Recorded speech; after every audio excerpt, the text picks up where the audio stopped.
This quote has been circling the football world recently, trending alongside Ruben Amorim's oath to die by his system.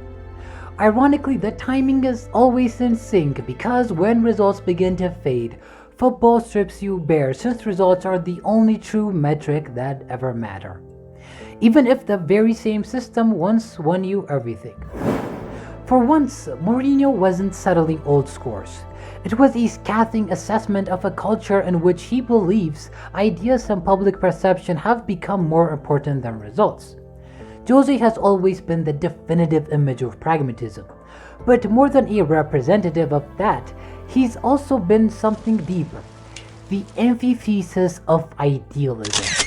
He lived not to prove his ideas right, but to prove the idealists wrong. His obsession wasn't born out of the devotion to principle, but from the hunger to expose others' delusions. Yet this time, it felt different. Not the usual villainous monologue, not when you read the full quote, and not when you look around at the managerial culture overtaking football. The Russell Martins, the Ange Postecoglou's, and the Andrea Pirlo's of our generation. But the topic here isn't on a war between idealism and pragmatism. That's a whole other conversation. Still, there's a moral here, one that circles back to the man of the hour, Ruben Amorim. Let's get this straight. Mourinho isn't entirely wrong, but he isn't entirely right too. Because some ideas are truly worth dying for. Proof: Pep Guardiola's philosophy of control. I can say this without hesitation. 2009-2011 Barcelona was arguably the greatest side in football history, not just because of their treble and sextuple, but because their idea was revolutionary. In an age where the 4-4-2 and tall man football at the front ruled, Guardiola introduced something radical, a 4-3-3 that centered around positional play, with a false number 9 system and total possession control. He didn't just change the system, he rewrote football's DNA. Counter-attacking in long balls were no longer the ideal way to play the game. Chaos football was eliminated. And in his words, if they don't have the ball, they can't score. And he proved it. Manchester United, the ultimate emblem of traditional attacking football, were dismantled twice under the brightest lights, both Champions League finals. That philosophy outlived that era itself. It reshaped English football. Ball-playing center-backs, sweeper keepers, small yet technical midfielders were no longer exceptions, they became the norm. All of this born from Cruyff's and Guardiola's lineage. So when Pep chose to die with his idea at Manchester City in 2016-17, even when the squad wasn't ready, he was eventually vindicated. Through a complete squad rebuild, that stubbornness birthed an era of domination, even if you can question how it was built. Because one thing is undeniable. Some ideas are truly worth dying for. And on that front, Mourinho is wrong. But here is where it gets right for Mourinho. Guardiola didn't just win by having ideas. He won because his core idea was right. His philosophy exploited football's very foundations of the era.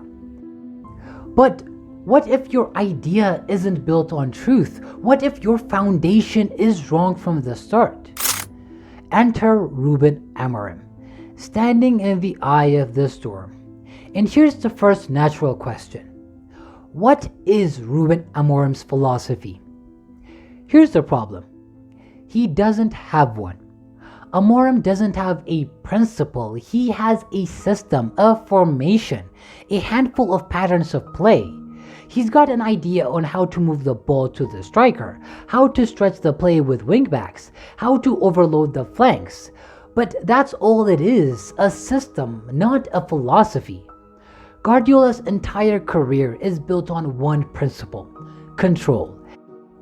Every formation he's used, every tactical reinvention exists to serve that ideal. His first iteration of the 4-3-3 was a striker. The 2021 false 9 system was De Bruyne. The hybrid back 3 was Stones stepping into midfield. All of it, different shapes, different systems, serving the same law. But Amorim, he has a single system he tries to impose on every situation. To die for that, for a pattern, not a philosophy, is madness. And worse, his system isn't even revolutionary. It's functional, yes, but it's inherently flawed. The previous and this current season have repeatedly exposed how to exploit his favorite 3-4-3 formation. Look back at matchday 2. Fulham pinned the wingbacks by simply pushing 2 wingers wide and overloading United's midfield. Even with 7 players in the box, United couldn't stop Smith Rowe's run. Then the City game, the clearest evidence. Every time United pressed high, City exploited the gapping flanks. One pass, one switch, and the structure collapsed.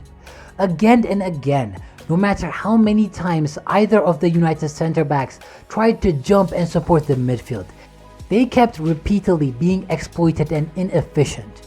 And if it wasn't for the ineffectiveness of Reinders in those final moments, the game could have been a bloodbath from the amount of chances City created.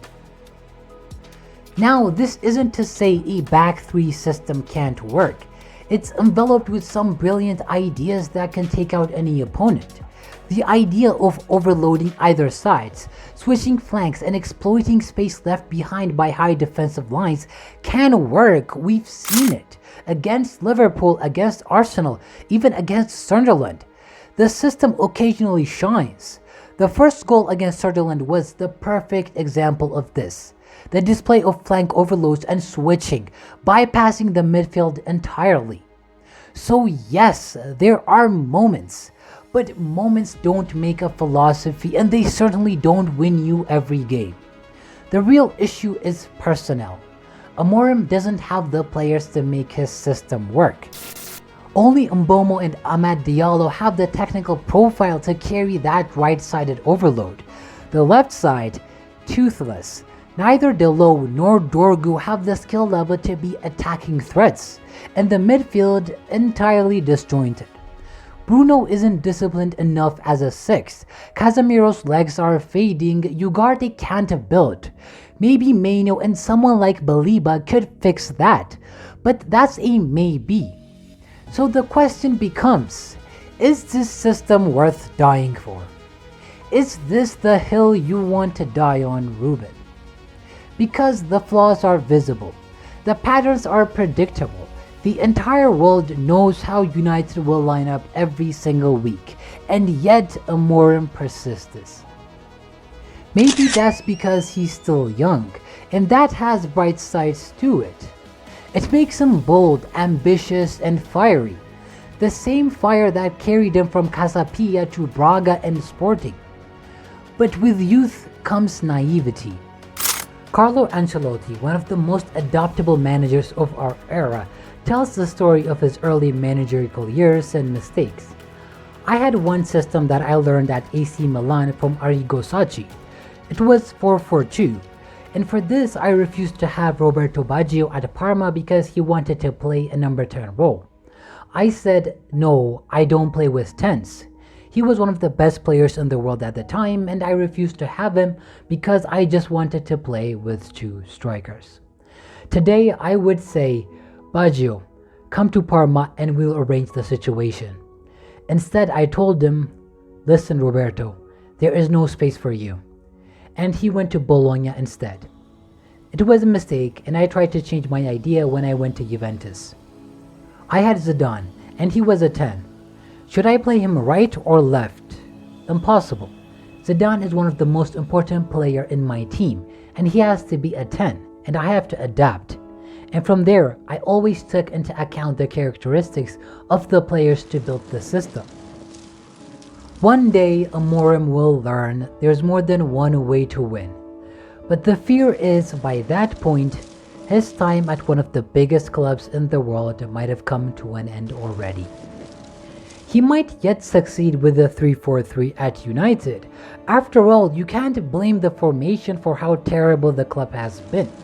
They were worse under Ten Hag, and he played with a conventional back four setup. But at the end, football doesn't reward stubbornness, it rewards adaptation. Even the ultimate persona of idealism, Guardiola, is doing that now. And to Amorim's credit, he's shown glimpses of that change.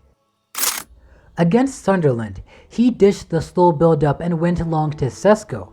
Direct, brutal, effective.